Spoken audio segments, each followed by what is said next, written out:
এই অচল সংবিধানকে কেন এখনো রহিত করে নতুন জুলাইয়ের সংবিধান রচনা করা হবে না?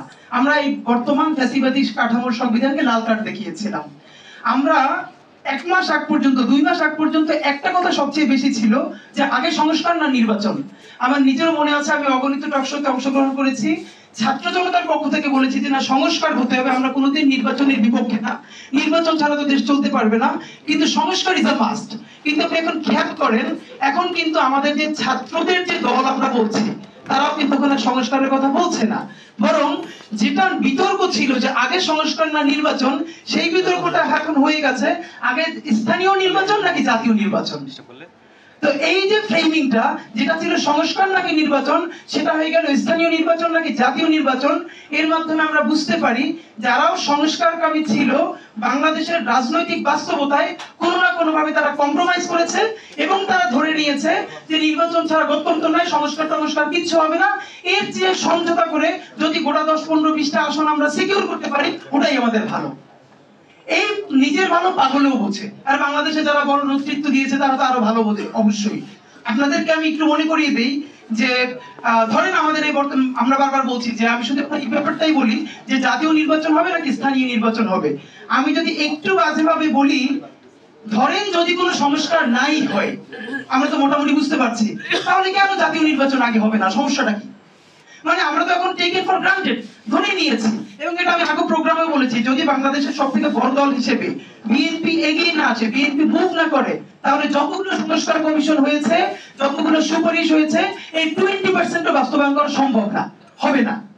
তো রাজনৈতিক দলগুলো তো মোটামুটি হাতাহাত ধরে সবাই বলে দিয়েছেই তারা সংস্কার, এগুলো সব লম্বা প্রসেসের ব্যাপার, তারা এসে করবে, এবং মোটামুটি সবাই এটা যেহেতু বুঝেছে সংস্কার আর হচ্ছে না। তাই আমার প্রশ্ন হলো, তাহলে আমরা স্থানীয় নির্বাচন আগে, জাতীয় নির্বাচন পরে, এইটা কি নতুন রাজনৈতিক দলকে কিছু বেশি সিট পাইয়ে দেওয়ার জন্য বলছি কিনা?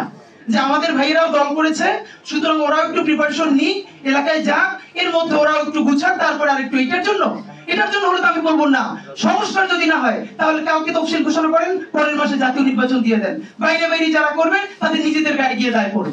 আর যদি হ্যাঁ, এবার আপনি বলবেন না, আমরা স্থানীয় নির্বাচনটা এই জন্য আগে চাই যে মানুষ ভোগান্তিতে আছে, এই নির্বাচন কমিশনের কোনো অভিজ্ঞতা নাই, একটা লিটমাস টেস্ট পেপার হিসেবে আগে একটা স্থানীয় নির্বাচন সে করে দেখাবে, তারপরে জাতীয় নির্বাচন। এখানে তো একটা সমস্যা আছে। যেমন স্থানীয় সরকার নির্বাচন কমিশন যে সুপারিশমালা দিয়েছে, সেখানে তারা বলেছে যে সারা দেশের স্থানীয় নির্বাচন একই দিনে হতে হবে। আমি খুবই বুঝে শুনে বলতেছি, এটা খুবই অবাস্তব। জাতীয় নির্বাচনের চেয়েও স্থানীয় নির্বাচন আরো ক্রিটিক্যাল হয়ে দাঁড়ায়। স্থানীয় নির্বাচনে মানুষ এমন পরিমাণ মাসেল ব্যবহার করে একটা ওয়ার্ড মেম্বার হওয়ার জন্য, এটা অনেকে চিন্তাও করতে পারবে না ঢাকায় বসে। তো আমার প্রশ্ন হলো, আপনি এই যে জাতীয় নির্বাচনের স্থানীয় নির্বাচন এই সক্ষমতার জন্য বলতেছেন, তাহলে প্রশ্ন করি, বর্তমান নির্বাচন কমিশনের রিটার্নিং অফিসার কারা? আপনি তো কাঠামোগত কোনো পরিবর্তন হয় নাই। 64 জেলায় রিটার্নিং অফিসার হবে 64 জন ডিসি। কোন ডিসিরা? যারা 2014-তে, 2018-তে, 2024-এ যারা ফ্যাসিবাদের আমলে শুধু ভোট কেড়েই নেয় নাই, রাতের ভোটে এমপি বানিয়ে যারা শত শত কোটি টাকার মালিক হয়েছে এবং তাদের আমেরিকা এবং কানাডা বেগম পাড়ায় বাড়ি করেছে।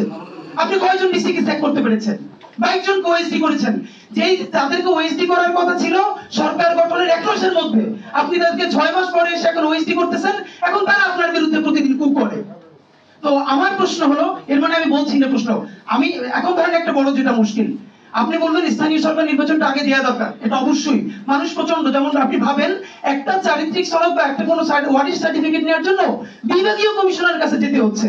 আপনারা নিশ্চয়ই জানেন, তবুও আমি বলছি, আমি যেটা নিশ্চিত জানি যে এই ভোগান্তি কমানোর জন্য স্থানীয় সরকার মন্ত্রণালয় একটা উদ্যোগ নিয়েছে। উদ্যোগটা হলো যে প্রত্যেক পৌরসভায় বা ইউনিয়নে একজন করে প্রশাসক নিয়োগ দিবে। ইতিমধ্যে অনেক আওয়ামী লীগের সাবেক চেয়ারম্যানরা এটার জন্য লবিং শুরু করেছে। আমি আপনাদেরকে বলে রাখি, নির্বাচন ছাড়া এই প্রশাসক যদি নিয়োগ দেওয়া হয় প্রত্যেকটা পৌরসভায়, এই পৌরসভায় কাদেরকে নিয়োগ দেওয়া হবে, এইটা নিয়ে শত শত কোটি টাকার আবার বাণিজ্য হবে। আপনি যেই বাণিজ্য বন্ধ করার জন্য কথা বলছেন, সেটা তো বন্ধ করতে পারবেনই না। ইতিমধ্যে আমি অনেককে চিনি যারা স্থানীয় সরকার মন্ত্রণালয় তদবির করতে শুরু করেছে যে তাদেরকে যদি ওখানে এই প্রশাসক বানানো হয়, তাহলে এত বড় পরিমাণ অ্যামাউন্ট তারা সেখানে ব্যবস্থা করবে।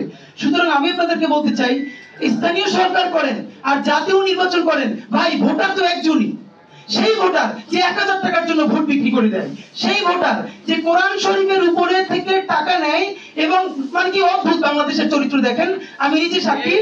গভীর রাত্রে টাকা তো সবাই নেয়, এক একজন ক্যান্ডিডেটের কাছ থেকে 5-10 হাজার টাকা করে নেয়, তো কার ভোটটা দিবে? এই জন্য টাকা নেওয়ার প্রক্রিয়া হলো কোরআন শরীফ ধরে কোরআন শরীফের উপরে গিয়ে টাকা রাখে।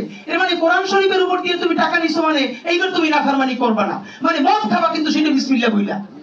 এই হলো বাংলাদেশের মানুষের পলিটিক্যাল কালচার। আসেন, এই যে এত ভালো কথা আপনারা বলতেছেন আমাদের ইয়াংদেরকে এম্পাওয়ার করার জন্য, গতকালকের ঘটনা আপনি শেষ করি।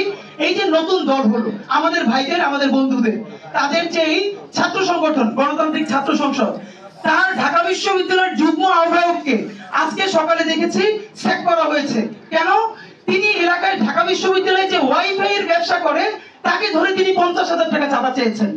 তো নয়া রাজনীতির বন্দোবস্তের নামে আমি যে আবার নতুন চাঁদাবাজি করবো না ভাই, চাঁদাবাজি যদি করি তাহলে সিনিয়র চাঁদাবাজ যারা আছে, আগের বিএনপি, আগের জামাত, আগের এবি পার্টি, তাদেরকেই দিই, প্রমাণে দিয়ে দরকার কি, আমরা খুচরা কাছরি খাই। আর হ্যাঁ, যদি নতুন রাজনৈতিক বন্দোবস্তই করতে চান তাহলে স্থানীয় সরকার আর জাতীয় নির্বাচনের চেয়ে বড় হলো পলিটিক্যাল কালচার। আর পলিটিক্যাল কালচার বদলাতে পারবে বাংলাদেশের একটা জিনিস, সেটা হলো সংস্কার, সংস্কার, সংস্কার। যেই কথা সংস্কারের বিপক্ষে দাঁড়াবে, ডক্টর ইউনূস সাহেবের সাথে মিলিয়ে বলতে চাই, এই কথাটা অত্যন্ত পছন্দের। যেই যেই দল যেই যেই সংস্কার মানবে না, ওয়েবসাইটে দিয়ে দেওয়া হবে। আমরা যেন 100 বছর পরেও বাংলাদেশ যে ইতিহাস বিনির্মাণের সুযোগ পেয়েছিল, তার সাথে কারা গাদ্দারি করে তারা বাংলাদেশকে আবার বিক্রি করে দিল, দাবিদার করলো, করদরাজ্য করলো, তাদেরকে যেন আমাদের বাচ্চারা, আমাদের পরবর্তী প্রজন্ম চিনতে পারে, সেই জিনিসটা অন্তত আমরা চাই।